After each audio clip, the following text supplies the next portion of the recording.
hacemos hoy con la ayuda de Rafael Dammorenea, profesor de finanzas en EUDE Business School. Rafa, buenas tardes. Muy buenas tardes, Raquel, y muy buenas tardes, Marta. ¿Cómo estás viendo la sesión en Wall Street? Ya una hora de negociación, de momento claramente en positivo, y bueno, pues hoy llama la atención la subida, por ejemplo, de títulos como Nvidia o Intel, ¿no? Con esos ascensos del 5, del 4%. ¿Cómo veis a estas compañías vinculadas a los semiconductores? Pues sí, la verdad es que tenemos un arranque de sesión positivo en Wall Street. Como habéis estado comentando, pues es un día marcado por esas tres cumbres, tanto de la OTAN como del G7 y de la Unión Europea, para mandar un mensaje de unidad contra Putin. Y bueno, pues los mercados pendientes porque hay varios temas sobre la mesa, esa crisis de seguridad que estamos viviendo, coordinar más sanciones internacionales contra Rusia y sobre todo pues lo que más preocupa al ciudadano, esa crisis energética y de seguridad alimentaria. Y finalmente, pues bueno, esa petición a China, ¿no?, para que no proporcione apoyo político o militar a la invasión rusa.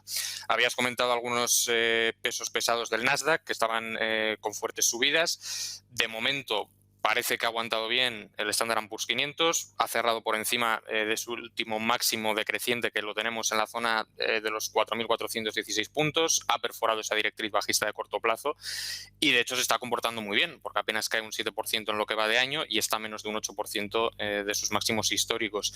Y poco más que añadir, pese a que esas grandes de los semiconductores estén subiendo con fuerza, recuerdo lo que digo siempre, que me pasé todo 2021 cada vez que había una corrección diciendo que bueno, no había que preocuparse porque al final las industrias menos defensivas mostraban mucha fortaleza, y ya desde diciembre del año pasado la película ha cambiado y salvo la industria energética, que lo está haciendo muy bien en términos de momentum, tenemos que ser precavidos con estos rebotes porque al final seguimos viendo mucha fortaleza en toda esa parte de utilities, de productos básicos de consumo, de cuidados de salud, así que los inversores siguen en esa fase, ¿no?, de risk-off y de aversión al riesgo.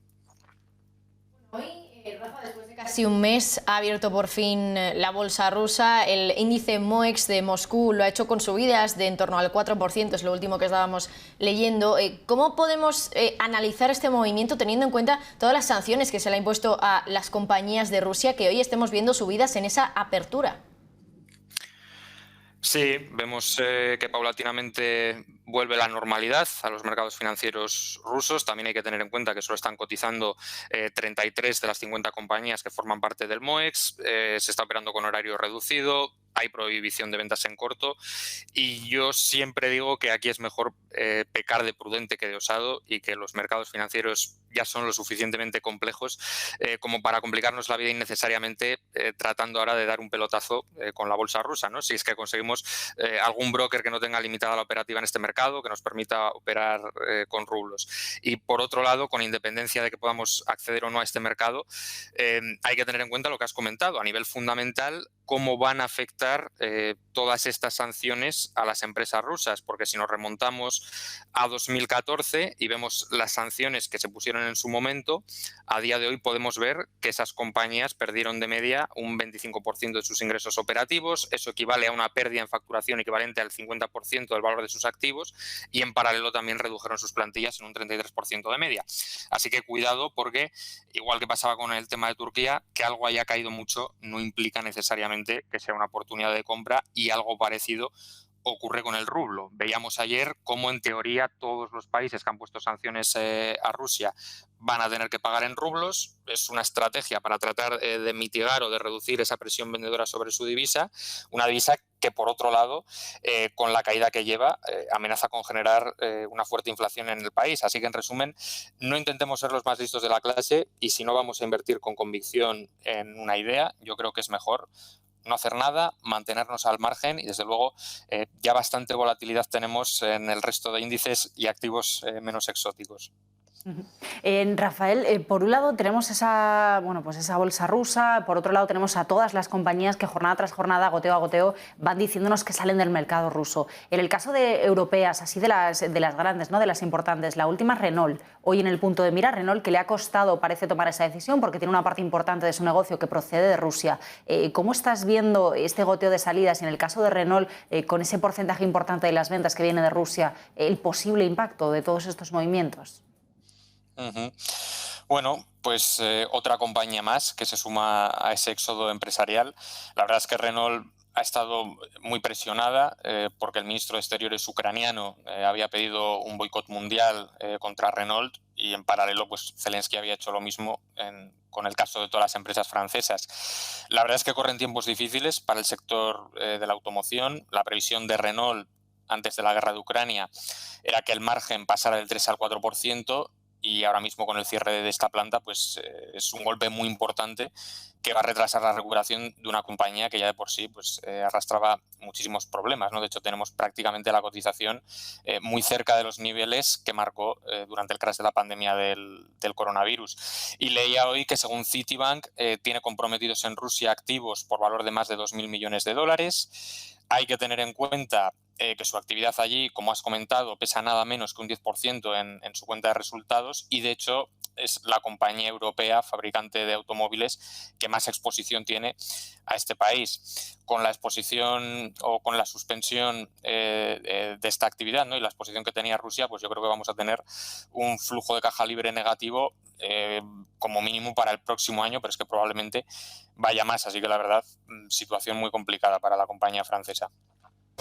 Rafa, si hay dos activos que, bueno, en el caso del petróleo ha subido mucho y en el caso de los bonos han bajado mucho, en el caso del precio en ambos casos, bueno, pues efectivamente son estos dos. El petróleo Brent, que hoy está cotizando en torno a los $120, a pesar de que ahora estamos viendo caídas, sí que es cierto que a lo largo de la jornada hemos visto cómo subía ese petróleo de referencia en Europa. Y en el caso de los bonos, el movimiento es curioso porque es cierto que en las últimas jornadas llevamos ya varios días donde ese precio de los bonos cae significativamente y no deja de subir la rentabilidad. ¿Es sostenible ambos movimientos los que estamos viendo en el petróleo y también en los bonos? Y sobre todo me quiero centrar en esto último, en los bonos, teniendo en cuenta la fuerte subida que han registrado las rentabilidades de estos bonos, sobre todo en Estados Unidos, y que parece que bueno, no tiene fin.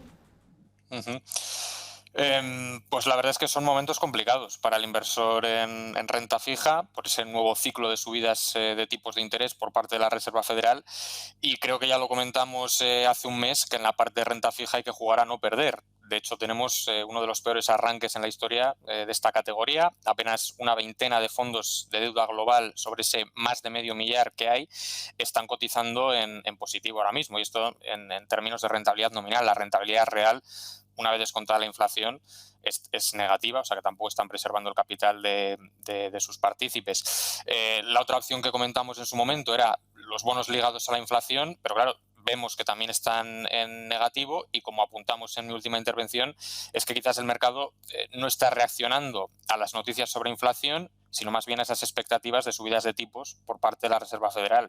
Históricamente la Reserva Federal, cuando ha habido un alza de precios, nunca ha sido capaz de salvar los muebles. Lo único que ha hecho es adoptar políticas monetarias restrictivas, estrangular la economía, desencadenar una recesión y que los precios acaben cayendo por su propio peso. Así que los bonos ligados a la inflación pueden estar descontando ese escenario. Así que es una situación muy difícil para la renta fija. Habrá que vigilar también ese aplanamiento de la curva de tipos, porque yo no descarto que haya un momento, pues como has comentado, ¿no?, que se produzca un brutal trasvase de flujos de capital al mercado monetario, desde el mercado de renta variable al mercado monetario, cuando muchos de estos activos, que vemos que no hacen más que aumentar la rentabilidad, pues ya empiecen a dar un rendimiento similar a lo que pueda dar la renta variable o una acción defensiva, pues vía rentabilidad por dividendo, pero claro está, asumiendo mucho menos riesgo.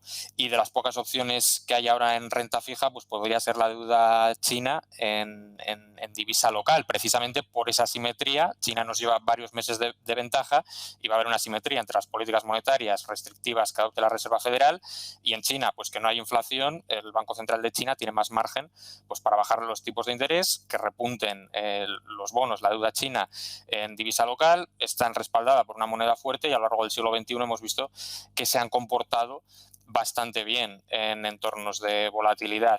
Y en el caso del petróleo, pues bueno, es normal lo que has comentado. Cualquier desabastecimiento va a repercutir en esa presión inflacionaria, particularmente en Europa, ya que es muy difícil para nosotros encontrar proveedores alternativos, y hay que tener en cuenta que Rusia produce 11 millones de barriles por día, eso con datos de enero de 2022, el 34% van para nosotros, y lo lógico es que los precios pues varíen en ese rango de entre 100 y $120, salvo que el mercado descuente una recesión, porque vemos que hay muchos estudios que demuestran cómo desde 1970 el aumento en los precios de la energía sugiere una alta probabilidad de recesión, y de hecho ahora tenemos muchas similitudes con la década de los 70, y una de ellas precisamente es esa crisis del petróleo que se produjo en 1973. En aquel momento era por desacuerdos o discrepancias entre los miembros de la OPEP, ahora no es por eso, pero sí tenemos esa guerra entre Rusia y Ucrania, así como todas esas sanciones que se han impuesto y que han provocado pues, en los últimos días esa espiral alcista en los precios de la energía, y no solo de la energía, sino también en la parte de alimentos y materias primas. Pues Rafa Damborenea, nos quedamos con ese último análisis. Muchísimas gracias por acompañarnos. Hasta pronto. Muchas gracias a vosotras y muy buena tarde.